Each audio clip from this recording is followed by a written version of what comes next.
The Philadelphia Phillies finally had a little bit of a dip. They went 2-4 on their West Coast trip against the Rockies and the Giants. All in all, though, excited about where the Phillies are in May. We're back behind the microphone again for the first time in a couple of weeks here, talking Phillies with the Cherry Pinstripes podcast. I'm Shelfie. Again, my man Dre in the producer seat. Like I said, the Phils just went 2-4 on that quick little trip. But they always seem to do this. They go to Coors, then they go out, and usually the trip is Colorado, and then they'll either play San Francisco or San Diego. That road trip every year, it just doesn't seem to go according to plan. And the Rockies going into that first series, their pitching hasn't been good all year yet. Ty Block, 6 2/3, 2 runs. Dakota Hudson, 6 innings, 2 runs. Cal Quantrill, 6 innings, 2 runs. The only game the Phillies won in this series, they went into the 9th down and the bats exploded. So they salvaged the game there. And then again in San Francisco, they lose 2 out of 3. They do salvage that third game of the series. Game 2, they had an opportunity to win that one, but the offense didn't show up. Pitching staff looked great after that first game of the Giants series, but the offense just couldn't get it going. Give up 1, they don't score. Score a couple, give up 8. Just a weird road trip, but the Phillies are about to start another 6-game homestand at home tonight against the St. Louis Cardinals, and then they'll be followed up by the Milwaukee Brewers. The current pitching matchup lined up for the St. Louis series, we have Aaron Nola versus Miles Mikolas, Ranger Suarez versus Sonny Gray, and Taijuan Walker versus Lance Lynn. We've already seen Sonny Gray and Lance Lynn this season. Both guys had pretty decent starts last time out. Lance Lynn pitched on April 10th, 5 innings, no runs, 6 strikeouts. Sonny Gray, 5 innings, no runs, 5 strikeouts. That was April 9th, the day before. Sonny Gray, over the last 2 seasons, has not given up a run against the Phillies in 11 innings. So I'd like to see them crack that trend with Sonny Gray. Lance Lynn, again, we said he had a good start against the Phillies earlier this season, but last year they lit him up. A guy that throws primarily fastballs. So going to be one of those games where the Phillies are probably going to be swinging early and often, trying to get on the board. We'll see how that goes. And then Miles Mikolas, Miles Mikolas did pitch that game before Sonny Gray earlier this season, so he also had a good start against the Phils this year. 6 2/3, 2 runs, 3 strikeouts. So we've seen all 3 guys that are coming down into town for St. Louis already this season. Miles Mikolas, another guy, though, he had a good start this season, but track record does not favor him against the Phillies. Last year in 2 starts, he gave up 10 runs over 12 innings with 2 home runs. So the Phillies, the Cardinals have kind of been like a pillar point for them the last couple of years. Going back to that playoff series a few years ago where they started on the road, they came back in that 9th inning. They kind of, I don't want to say they own the Cardinals, but they play well against the Cardinals, and this is a good opportunity for them to just immediately right the ship after that little road stretch there and get right back in the win column as they have this home stretch coming up. Because after this 6-game home stretch, they're going to have 2 days off before they do the split series in London against the Mets. We're going to get 2 against the Mets. They'll act as the home team once. They'll act as the road team once, and they'll have 2 days off in between. You're going to see all kinds of press. We're already starting to see stuff coming out online now. Chase Utley getting involved with the social media team. Him and Bryce Harper filmed a little commercial with the Always Sunny in Philadelphia crew. Love seeing those guys come out for the Phils. Right now, as it sits, though, the Phillies are 39-18. They're 6.5 up on the Atlanta Braves. And although the Phillies went 2-4 on this road trip, the Braves probably got hit a little bit harder than we did. Ronald Acuna goes down for the season. You hate seeing this. Coming into the season, at least for me, I'm only going to speak for myself on this one. I wanted to see the Phillies pace the Braves in the regular season, but I really wanted to see them win the division so that we can get in that same chair. The whole thing the last 2 years has been, well, the Phillies are beating the Braves in the playoffs, but the Braves kind of had that week off, and I threw them off their game. I wanted to see the Phillies win the division this year and then get that matchup against the Braves as the team with the week off. Now, Strider's out and Acuna's out. It does take a little bit of the legitimacy away, but this Atlanta Braves team is not going to go anywhere. You can't let your foot off the gas. We do need to be adding at the deadline. We got to make sure that the pedal's down to the floor at all times. Even with Ronald Acuna off the field for this Braves team, they have an all-star at third base. They have an all-star at second base. They have an all-star at first base. They have an all-star at DH. If Sean Murphy can play like he played in the first half of 2023, they have an all-star at catcher. You can pluck another guy out of this lineup, and they're still going to be good. Chris Sale looks like an ace again. Max Fried is pitching for money. They're good. They picked up Ronaldo Lopez in the offseason. They stretched him out. Maybe we'll use him as a starter. Now they need him as a starter, and he looks solid. They're a good team. They're not going to go anywhere. We're in the driver's seat right now, but again, pedal to the floor all season long. You don't want to give this Braves team an opportunity. Division is absolutely still up for grabs, even with Ronald out. Phillies got to keep going. 6-game home stretch coming up. I want to talk about Kyle Schwarber. Kyle Schwarber just had an incredible month, and it's a very unique month that I want to highlight because he went 16 games between home runs. And this is one of those stretches from Kyle Schwarber that kind of flies under the radar. He gets put in that 3 true outcome category. And it's right.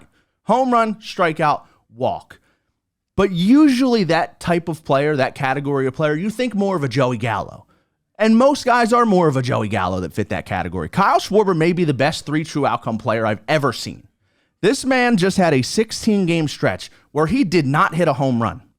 Yet he batted .273 with a .425 on-base percentage. 15 hits, 15 walks. He reached base 30 times in 73 plate appearances. I'm seeing Phillies fans on Twitter saying, Kyle Schwarber's got to get going. Kyle Schwarber's got to get going. Kyle Schwarber's going even when he's not going. Those weeks where he hits 4 or 5 home runs and they're the only hits that he gets, those weeks are coming. He'll have those weeks. These are the important stretches that make him one of the best leadoff hitters in the league.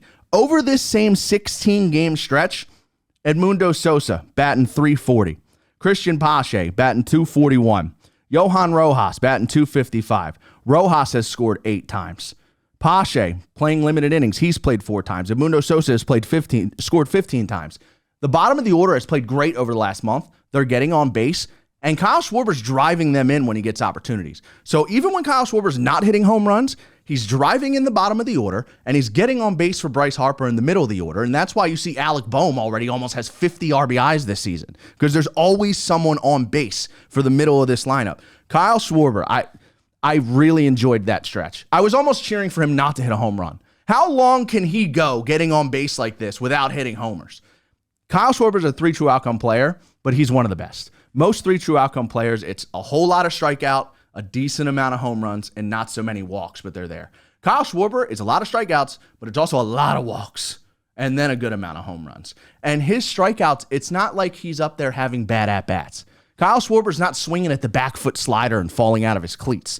His strikeouts are in long 2-2 counts, long 3-2 counts. He's not going down looking and you're flipping your hands at the TV. He's a great at-bat. He's up there grinding guys, 6, 7, 8 pitches. If he goes down, it's because he swung hard at a good pitch. It's not because he was lost.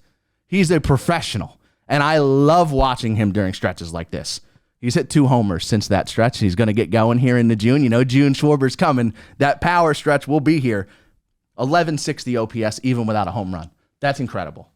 3 true outcome player with an 1100 OPS without hitting a home run. Another stat I saw lingering around online is the Phillies' outfield production. Currently, they're in the bottom 5 in pretty much every statistical category when you just filter it to outfielders. I'd love to see Nick Castellanos pick it up. But he's really the only guy you're looking for more from. Brandon Marsh and Johan Rojas are both playing Gold Glove caliber defense. Brandon Marsh has been incredible defensively out there. I am totally okay with our outfield not being productive as long as we're playing great defense. And as we highlighted when we were talking about Kyle Schwarber, the Rojases and the Paches, they're getting on base. They're getting on base. Bat .250. Your OPS can be .640. If you're going to play Gold Glove defense and just get the bat and get Kyle Schwarber up here with a runner on, I can live with that. But Nick Castellanos, his cold stretch to start the season has kind of gone on so long now that it's almost no matter what he does, his season, looking back on it, isn't going to be that great. He could have a 6 to 8 week stretch coming up here where he has an 850, 900 OPS, and he's still just going to look like a league average hitter. It's because the stretch to start the season has gone on for so long. So you got to look at it from a context lens. The Nick hot streak is probably coming. If it doesn't, we probably got to start having a serious conversation because it's really bad right now, and we got to start finding more at-bats for guys like Cody Clemens. But it's Nick Castellanos. 1 hot streak. You seen it last year. He wasn't that great all season long, but then the NLDS rolls around. He's hitting spark plug home runs off Spencer Strider in the playoffs. The last few weeks he's been hitting the ball harder. He's the one guy offensively that can turn it around. But right now, I don't think there's too much to complain about. And this is going to we'll kind of use this to transition into the trade deadline situation, because I don't know if there's even anything that you can do. What can you do? I've seen the conversation. We got to upgrade at center field. People still aren't convinced that Rojas is the guy. Even the platoon situation, we could slide Brandon Marsh over. We have options, but the Phillies fans, one of the most popular things I see online is we got to go get a center fielder. My question is who? The only two center fielders that are like a clear upgrade that may even be even remotely available is Luis Robert and Jazz Chisholm. Both of those guys are going to cost you a little bit. Center fielders don't grow on trees, and this has always been my thing about Johan Rojas. As long as we're getting good defense out there and it's our 9-hole, I can live with the lack of offensive productivity. Because you look around the league, I mean, even as recent as going into 2023, before Cody Bellinger broke out again with the Cubs, Brandon Nimmo was considered the best center fielder in the National League. Most center fielders in Major League Baseball are defense-first platoon hitters. And that's just how it is. It's a defense-first position. The guys that are really good offensively and can go get it in center field are typically generational stars. Your Julio Rodriguez types, your Mike Trout types. You don't see stars in center field. You see great defense, and you got to give a little bit somewhere else. I don't know if there's anyone out there that the Phillies can go get. And I can live with what they have. What they currently have, we can live with. This is a playoff team. This is a World Series threat. This is a World Series contender. I would prioritize bullpen. Unless you can go get a healthy Luis Robert, I'm prioritizing bullpen at the deadline, and I'm looking for Nick Castellanos to just turn it around and have a better second half. All right, let's talk minor leaguers now here. I've been all over the Clearwater Threshers since the beginning of the season, but the Jersey Shore Blue Claws are also producing some talent. Sam Aldeghiri from Verona, Italy, expected to be the ace of the Italian team in the next World Baseball Classic, is down in the minors right now with a 2.51 ERA. He's coming off a 10 strikeout performance in 43 innings this season, 55 strikeouts. Whip is under 1, and the lefty looks really, really good. And he's kind of putting a story together here. They're talking about the first Italian-born starter to come to the major leagues. I'm pumped up about this guy. Can't lie. Wasn't totally educated on the kid until about a month ago. Watched one start, and ever since then, he's been on a rampage. I'm a fan. Just right there with George Clausen for me, who is also playing very well still down in Clearwater. My boy George Clausen. He hasn't been pitching as many innings over his last few starts. His last 3 starts, he's had a total of 9 innings pitched, but not for lack of pitching good. There's no issues there. He's only given up, I believe, 8 hits, 1 run over that 9-inning stretch, but they've only been getting him over 3 or 4 inning stretches his last few times out. Again, though, like we've talked about in the past, George is a guy that pitched a whole college career. We're not in any sort of weird position where we got to worry about his innings or build him up. This is someone that could fast track through the minors. If they're going to do what they're going to do with him, he might even be someone who converts to the bullpen at some point. A lot of major league teams are doing that now. George kind of does have like bullpen stuff, but I don't like rushing guys out of the starting rotation. But he does have bullpen stuff. George, Sam Aldeghiri. We also have Jordan Vyers. Had a 3-home run, 9 RBI game the other day. And all the minor league teams have been going nuts the last few days, might I add. We had a 3-homer, 9 RBI game for Jordan Vyers, who now has an 886 OPS and 104 at-bats. Justin Crawford also hit a grand slam this week. His batting average is up to 286, 745 OPS, 17 stolen bases already. Could be a base path weapon, if nothing else. Aiden Miller, my favorite. Cannot wait. Playing a good amount of shortstop right now, listed as a third baseman, has also dabbled into the corners. Noting this because Aiden is someone who might end up cracking the Phillies lineup maybe next year. You might see this guy sooner than expected. Currently batting .314 with a 986 OPS. He hit a grand slam in a 9-8 loss the other day. He's also stolen 10 bags. This is someone who I kind of, in the back of my mind, we expected him to be the Bohm replacement.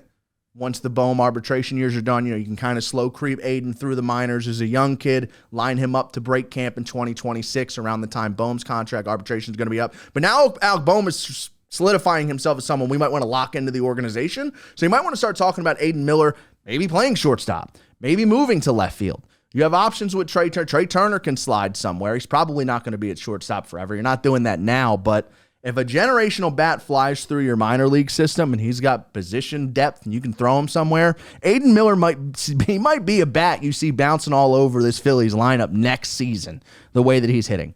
Got to get up there, see what he looks like against AA pitching, but this is someone who has looked generational at every level. High school, Perfect Game USA, now in the minor leagues. He just looks better than everyone else that he plays against. We'll see if that keeps up. I think it's going to keep up. Now, we have this 6-game homestand coming up. Cardinals tonight. Brewers will follow after. Then we'll have the 2 days off next week. I will find some time to get a podcast out before that London series next week. You might see me recording from the warehouse or something. I don't know. Next week's going to get weird because we're playing floor ball. But I'll see you guys then. Go Phils. Let's wipe through this 6-game home stretch, and I'll see you guys in the next one. Make sure you are subscribed on YouTube, follow on Spotify, Twitter, Instagram, Facebook. You can also call in on the phone lines. 267-225-6377, 267-225-6377. Give me your thoughts, your opinions on the Phillies upcoming this season. Trade deadline. Who should they move? What should they get? What do you want to see them do in the second half? How does this team go from really good right now to hoisting that trophy in October? Let me know your thoughts. We'll get you on the show. Have a great day.